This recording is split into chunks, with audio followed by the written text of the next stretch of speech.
नमस्कार दोस्तों, जय माता दी। आज मैं आप सबके सामने एक बेटी का आशीर्वाद जोग गीत गाने जा रही हूँ और बहुत ही सुंदर प्यारा गीत है। आप लोग इसे एक बार ज़रूर सुने और हमें बताएं सुनने के बाद आपको ये बेटी का जोग गीत कैसा लगा। कमेंट करके ज़रूर बताएं, लाइक करें, शेयर करें। चलिए शुरू करते हैं। पापाया गनमा में जोगे जरिया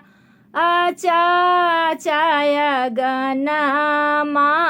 में जोगे जरिया कोड़ियो ना देहा भैया ये जोगे जरिया कोड़ियो ना देहा भैया ये जोगे जरिया कोड़ियो ना देहा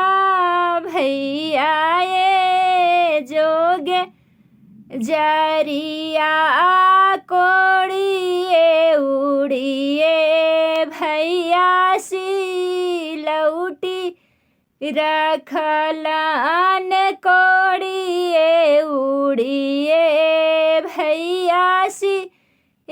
लौटी रखलन पीसियो ना देहा भाभिए जोगे जरिया पीसियो ना देहा भाभिए जोगे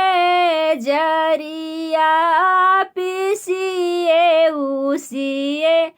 भाभी का टोरा रखलन पीसिए उसिए भाभी का टोरा रखला अन पियो ना लेहा पर ये जोगे जरिया पियो ना लेहा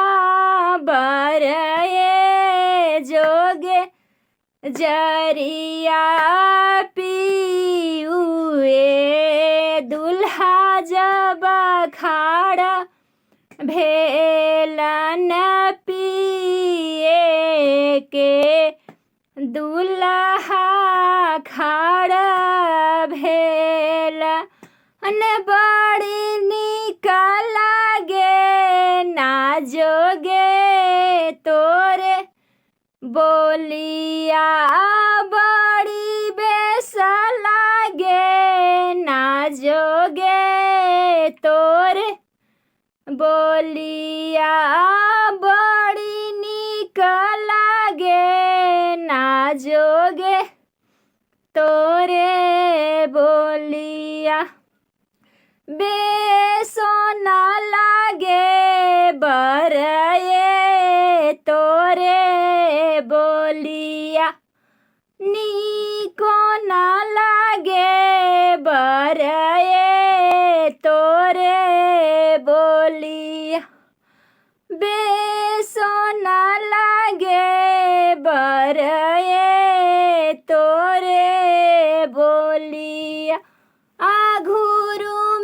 घुरुमी ना जोगे तोरे गोदिया घुरुमी ना जोगे तोरे गोदिया बेसो ना लागे बर